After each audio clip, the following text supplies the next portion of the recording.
وہ اکثر دربار میں ننگا آ جایا کرتا۔ درباری اس کی فرما برداری اور اطاعت میں اپنے کپڑے اتار دیا کرتے۔ وہ وقت کے قاضی کو شراب سے وضو کرواتا۔ روم کے ایک بادشاہ نے اپنی سگی بہن کے ساتھ شادی کر لی۔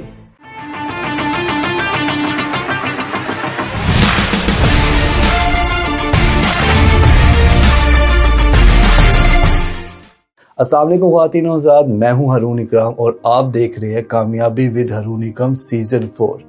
شہزادے کا اصل نام روشن اختر تھا، لیکن تاریخ نے اسے محمد شاہ رنگیلے کا نام دیا۔ محمد شاہ رنگیلا ایک عیاش اور غیر متوازن دماغ کا شخص تھا۔ وہ سارا دن نشے میں دھت رہتا۔ وہ اکثر دربار میں ننگا آ جایا کرتا اور درباری اس کی فرما برداری اور اطاعت میں کپڑے اتار دیا کرتے۔ بعض اوقات وہ اقتدار میں اتنا مدہوش ہو جاتا کہ سر عام پیشاب کر دیا کرتا، اور اس وقت کے عالم، فاضل اور درباری اس کی تعریف کرتے نہ تھکتے۔ وہ بیٹھے بیٹھے درباریوں کو حکم دے دیتا کہ آج سے تم لڑکیوں کے لباس میں آؤ گے، اور وقت کے قاضی کو حکم دیتا کہ تم گھنگرو پہن کے آؤ گے۔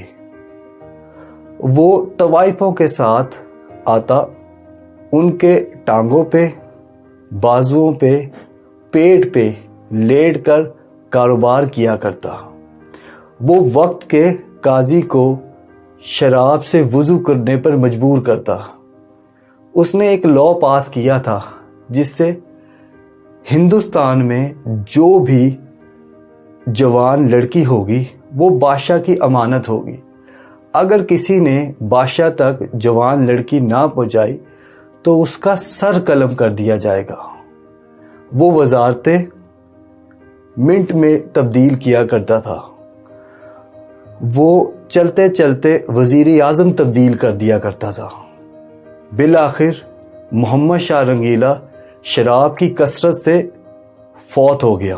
انسانی تاریخ سینکڑوں ہزاروں محمد شاہ رنگیلے سے بھری ہوئی ہے۔ دنیا میں ہوتا ایسا ہے کہ ایک نسل کام کرتی ہے، ایک نسل سمجھدار ہوتی ہے، ایک نسل محنتی ہوتی ہے، جبکہ دوسری نسل میں کوئی نہ کوئی محمد شاہ رنگیلا جیسا عیاش، غیر متوازن انسان ثابت ہوتا ہے جو اپنے انا اور غرور کے چکروں میں تمام کے تمام معاملات کو خراب کر دیتا ہے۔ آپ مصر کی مثال لیجئے۔ مصر میں ایک نسل نے اہرام مصر جیسے تعمیرات کیے، جبکہ دوسری نسل نے خدائی دعوے کر دیے۔ آپ نمرود کو دیکھیں۔ نمرود نے آگ بھیکائی اور حضرت ابراہیم علیہ السلام کو آگ میں دھکیل دیا۔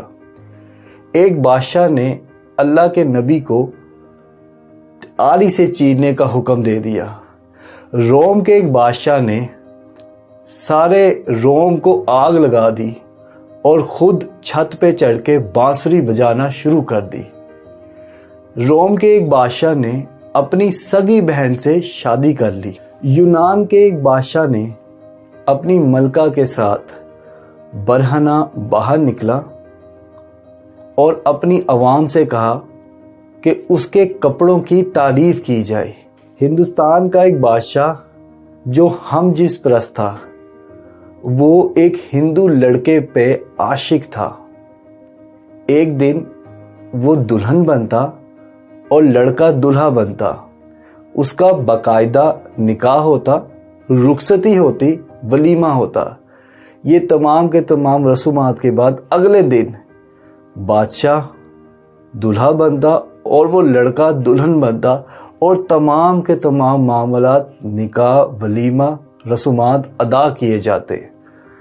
فرانس کے ایک بادشاہ نے غسل کرنے کے خلاف قانون جاری کر دیا۔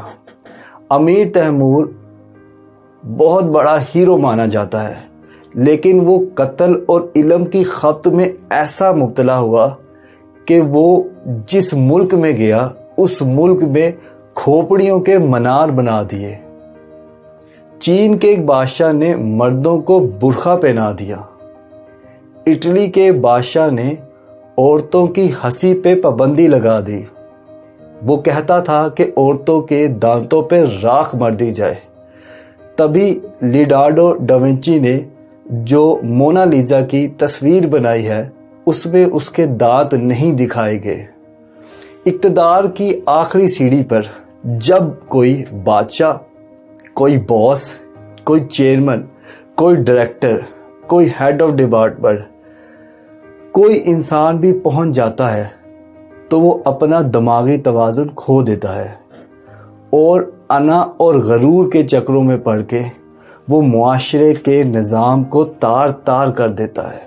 اس نظام کو روکنے کے لیے کیا یہ گیا کہ بادشاہ کے تمام اختیارات کو مختلف اداروں میں تقسیم کر دیا گیا، جس کے نتیجے میں محمد شاہ رنگیلا جیسے سلسلے آنا رک گئے اور انسانی حقوق، انسانی عزت نفس دوبارہ سے زندگی میں شامل ہوئی اور ملک میں ترقی، امن و ایمان اور سکون آیا۔ اس موقع پہ مجھے بڑا خوبصورت واقعہ یاد آ رہا ہے۔ جب سکندر اعظم پوری دنیا فتح کر کے واپس آیا تو اس وقت کے مشہور و معروف فلاسفر نے کیا خوبصورت بات کہی۔ بات کچھ اس طرح ہے کہ اگر انسان قناعت پسند ہو تو وہ ایک ٹب میں بھی خوش رہ سکتا ہے۔ اگر انسان قناعت پسند ہو تو وہ ایک ٹب میں بھی خوش رہ سکتا ہے، لیکن اگر انسان لالچی ہے تو پوری کائنات اس کے لیے چھوٹی پڑ جائے گی۔ جی ہاں، پوری کائنات چھوٹی پڑ جائے گی۔ اب چلتے ہیں آج کے سوال کی طرف کہ دنیا میں خوشی اور سکون ڈھونڈنے کا واحد ذریعہ کیا ہے؟ اگر آپ کو اس سوال کا جواب معلوم ہے تو ڈسکرپشن میں دیے گئے واٹس ایپ نمبر پہ جواب دیجیے اور لائک کیجیے اور سبسکرائب کیجیے ہمارے چینل کو، اور ساتھ ہی ساتھ دبائیے بیل کے آئیکن کو تاکہ آپ کو مل سکے ہمارے چینل کی ہر نیو اپڈیٹس۔